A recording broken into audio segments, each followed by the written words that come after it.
de pie, cierre sus ojos, incline su cabeza y vamos a orar a Dios. Amado Dios, en esta hermosa mañana te damos gracias por la oportunidad que tú nos das, porque pudimos gozarnos en tu presencia. Gracias por la juventud que has traído a esta iglesia. Gracias por cada persona que está aquí. Y yo hoy te pido, Espíritu Santo, que tú hables a nuestro corazón y que ministres nuestras vidas y que podamos entender tu palabra. Habla a mi corazón, Señor, y que cada corazón sea una buena tierra. En el nombre de Jesús. Amén y amén. Siéntese, amado. ¿Cuántos han escuchado del apóstol Pablo? Y a veces nosotros como cristianos o como pastores nos enfocamos tanto en el apóstol Pablo, en lo que él fue cuando Jesús lo salvó. Pero también tenemos que recordar, no enfocarnos, pero sí recordar lo que Pablo fue antes de ser un cristiano. Para empezar, Pablo no se llamaba Pablo. Antes de conocer a Cristo, de tener un encuentro con Cristo, se llamaba Saulo. ¿Sí? Como que molesta el ruido de la bomba, ¿verdad? ¿Podemos desconectar un poquito la bomba, Raulito, por favor? Y quiero que vaya conmigo al libro de Hechos, capítulo 6, versículo 8. Quiero compartirle cómo empezó a conocerse Pablo en la Biblia, que en aquel tiempo se llamaba Saulo. Y en el libro de Hechos, capítulo 6, el libro de Hechos, si usted no lo sabe, o tal vez lo sabe y quiero reafirmárselo, el libro de Hechos relata la historia después de que Jesús muere en la cruz del Calvario y fue llevado al cielo. Relata la historia de los apóstoles, aquellos que decidieron seguir a Jesús y que fueron preparados por Jesús para llevar el mensaje de salvación. Y aquí vemos la vida de un hombre llamado Esteban.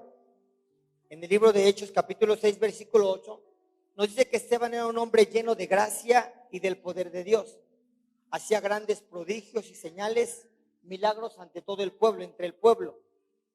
Pero con él se puso a discutir ciertos individuos de la sinagoga llamada los de libertos, donde había judíos de Cirenea y de Alejandría y de Cilicia y de la provincia de Asia. Como no podían hacerle frente a la sabiduría de este joven ni al espíritu que estaba con Esteban, instigaron a unos hombres a decir: hemos oído a este joven llamado Esteban blasfemar contra la ley de Moisés y contra Dios.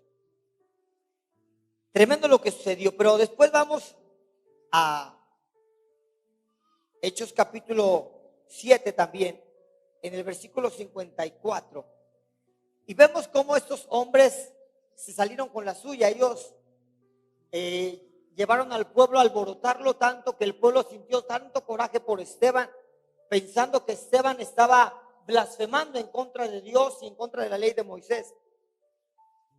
Y dice que muchos al oír esto, versículo 54, rechinando los dientes, montados en cólera contra Esteban, ¿sí?, hicieron cosas incorrectas, querían hacer cosas incorrectas, pero Esteban, lleno del Espíritu Santo, fijó la mirada en el cielo y vio la gloria de Dios y a Jesús de pie a la derecha de Dios. Y él dijo: veo el cielo abierto y al Hijo del Hombre de pie a la diestra de Dios. Entonces los que estaban ahí gritaron en voz en cuello, se taparon los oídos y todos a uno se abalanzaban sobre Esteban. Lo sacaron a empujones y a golpes, lo sacaron de la ciudad y comenzaron a apedrear a este joven llamado Esteban. Los acusadores le encargaron sus mantos, le quitaron su ropa, imagínense.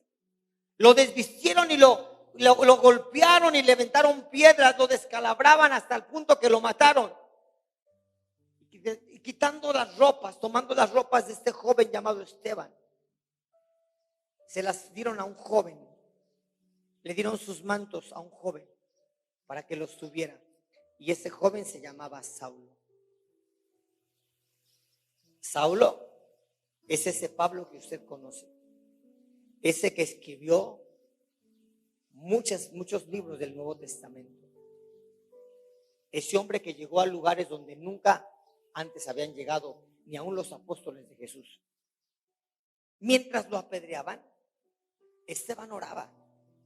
Señor Jesús, decía, recibe mi espíritu.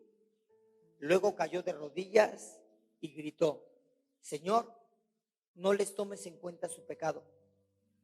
Cuando hubo dicho esto, Esteban murió. Pero en el capítulo 8, versículo 1 dice, y Saulo estaba allí, aprobando la muerte de Esteban. Ahí empieza a relatarse la historia de Saulo de Tarso. Este hombre aprobó, estuvo de acuerdo en la muerte de Esteban. Se deleitó al ver cómo el pueblo golpeaba a este hijo de Dios, lo sacaba de la ciudad y lo apedreaba, lo desnudaba hasta quitarle la vida. Pero después sigue relatando la palabra, la historia de este hombre llamado Saulo. Aquel día se desató una gran persecución. Después de la muerte de Esteban, la gente llena de cólera, llena de coraje, llena de rabia por aquellos que se decían discípulos de Jesús, hijos de Dios, empezaron a buscar y a perseguir a la iglesia. Y empezó la persecución de la iglesia primitiva. Y aquel día se desató una gran persecución contra la iglesia en Jerusalén. Y todos, excepto los apóstoles, se dispersaron por las regiones de Judea y de Samaria. Unos hombres piadosos sepultaron a Esteban. Imagínate, dejaron a Esteban ahí como un perro muerto. Y unos hombres piadosos, dice la palabra, tomaron el cuerpo de Esteban y lo llevaron a darle cristiana sepultura. E hicieron gran duelo por él. Pero en el versículo 3 dice que Saulo de Tarso, por su parte, causaba estragos en la iglesia. Entrando de casa en casa, arrastraba a hombres y mujeres y los metía en la cárcel. Qué tremendo. Ese Saulo. Y Saulo fue tanto el odio que tenía contra la iglesia que fue con los principales de las ciudades a que le dieran el permiso para poder perseguir a otros cristianos en otras ciudades, en otras comunidades, en otros municipios. Y estos hombres malos le dieron cartas, les dieron aprobación para que fuera a otras ciudades. Y Pablo iba rumbo a Damasco, con ira, con rencor, con coraje. Y Saulo respiraba odio y rencor y atentaba con amenazas de muerte contra los discípulos del Señor. Y dice la palabra en el versículo 9 que en el viaje donde Saulo iba a perseguir a otros cristianos, sucedió que al acercarse a Damasco, a punto de llegar a la ciudad donde iba a perseguir a otros cristianos, vio una luz. Sucedió que vio una luz del cielo como un relámpago que de repente llegó a la vida de Saulo y lo dejó ciego. Y él cayó al suelo y oyó una voz que decía: Saulo, ¿por qué me persigues? Y Saulo dice: ¿quién eres? Preguntó él. Yo soy Jesús a quien tú persigues, le contestó la voz. Y levántate, le dijo esa voz, y entra a la ciudad, que allí se te dirá lo que tienes que hacer. Y de ahí para adelante Saulo tiene un encuentro con Jesús y la vida de Saulo cambia. Ahora, ¿por qué te cuento esta historia? Porque muchos de los que estamos aquí somos esos Saulos. Tal vez a lo mejor tú no estés persiguiendo a la iglesia. Tal vez a lo mejor tú no agarres a golpes a cristianos. Pero a lo mejor tú has sido piedra de tropiezo para que la gente hable mal de la iglesia. Y eres un Saulo. Pero no vengo a traerte condenación y culpabilidad. Yo fui un Saulo. Recuerdo que cuando mi papá era pastor, había una membresía de cristianos como de unos 15 personas, 2 o 3 familias. Y yo era un Saulo. Yo no quería ayudar a mi papá en el ministerio.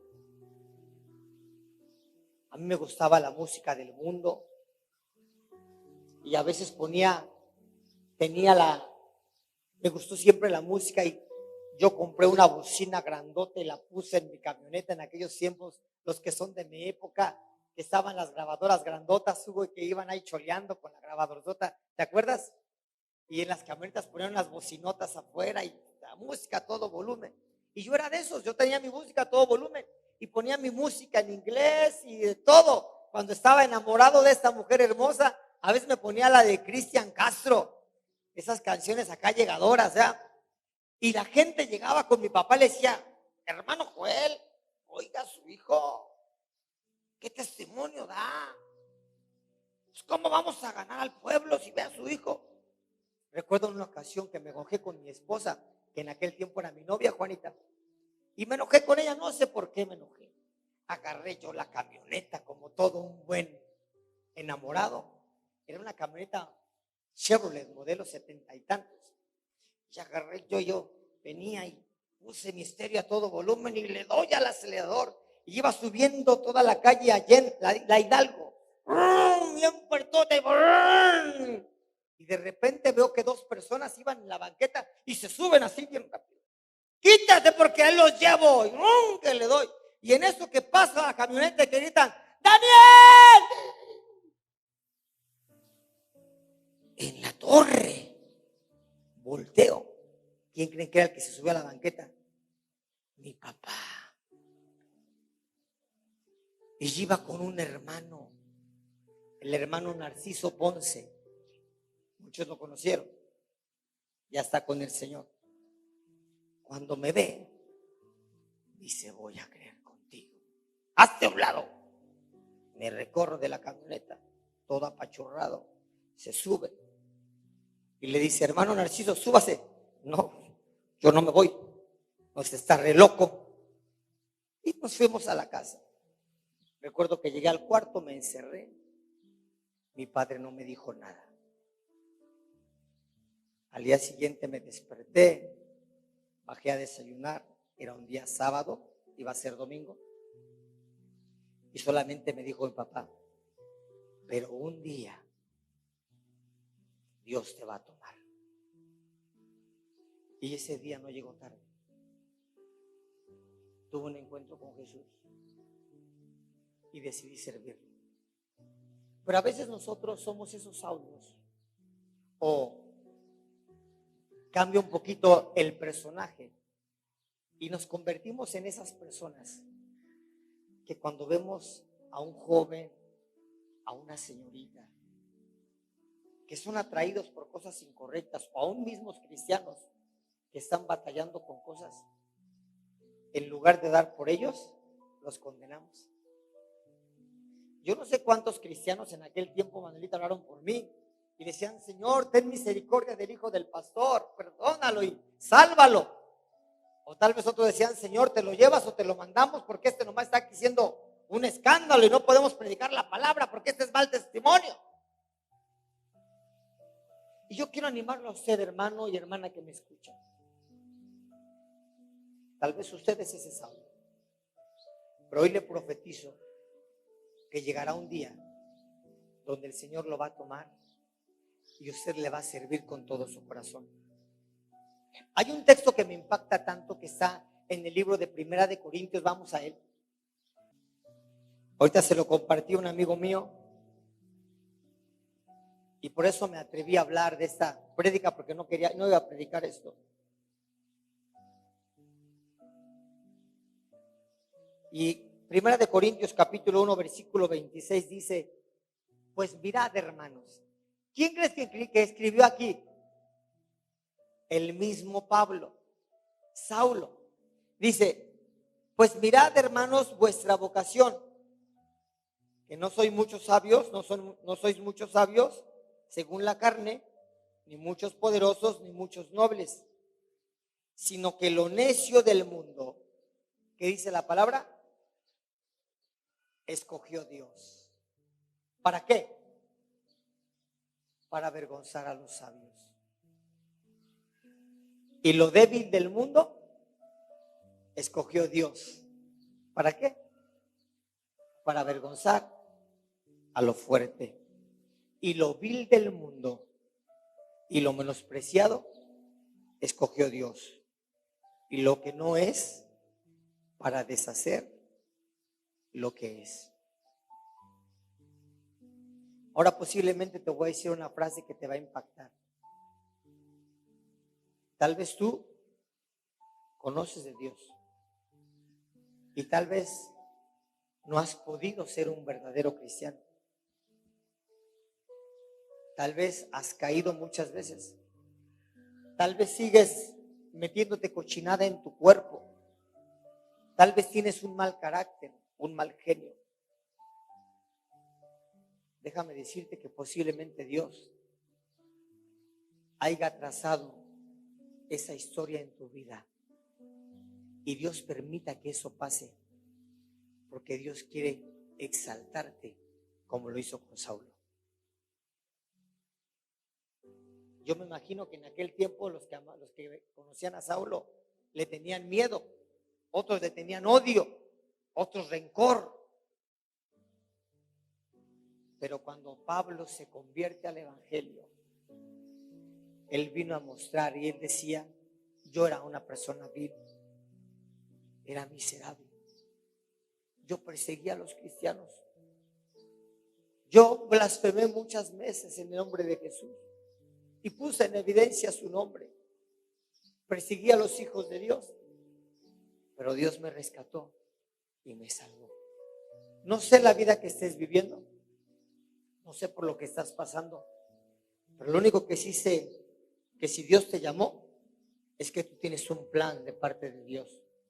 Y posiblemente las debilidades que hoy tienes, Dios las ha permitido. Porque el día de mañana, Dios va a usar tus debilidades para convertirlas en fortalezas. Tal vez muchos de los que estamos aquí estamos atravesando por un divorcio. Tal vez a lo mejor estás pasando por una situación financiera mal. Tal vez un vicio te ha atrapado.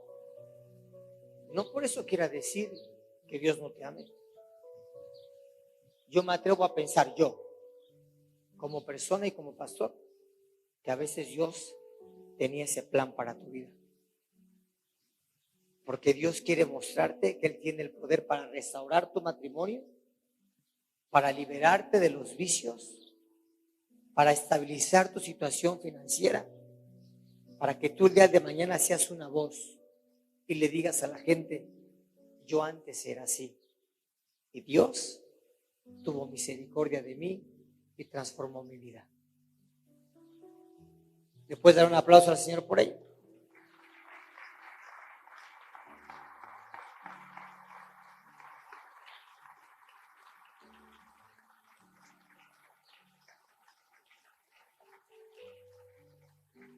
Siéntate, amado. Por eso, iglesia, en lugar de ver la caída de nuestros hermanos, oremos por ellos y pidámosle al Señor que llegue pronto para ver las señales y milagros que Dios hará con esas personas que posiblemente son ingobernables. Pidámosle al Señor. ¿Conocen a Goyito? Ven, Goyito.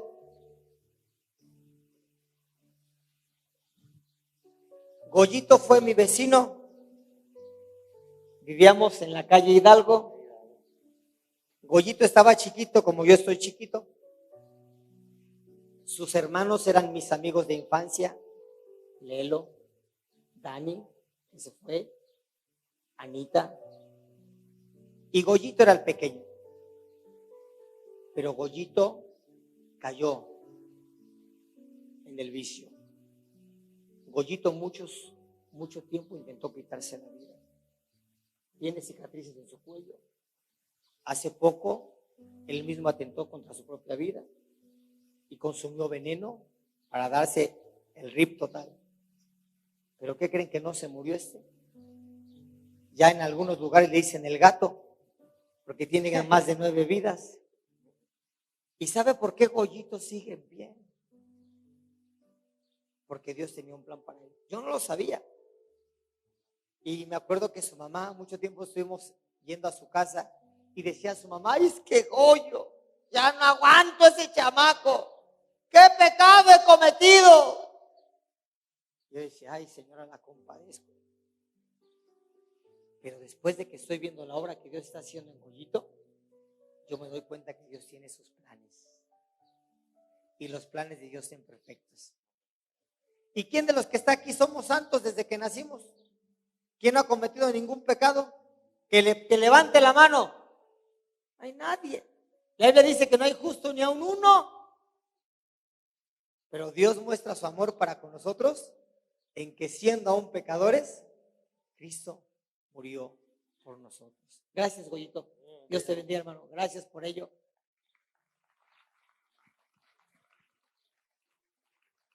¿Qué fue lo que salvó a Goyito?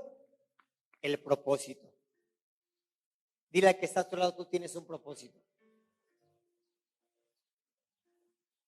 ¿Y sabes cuál es tu propósito? Que tú seas un discípulo de Cristo y puedas participar de su muerte y de su resurrección.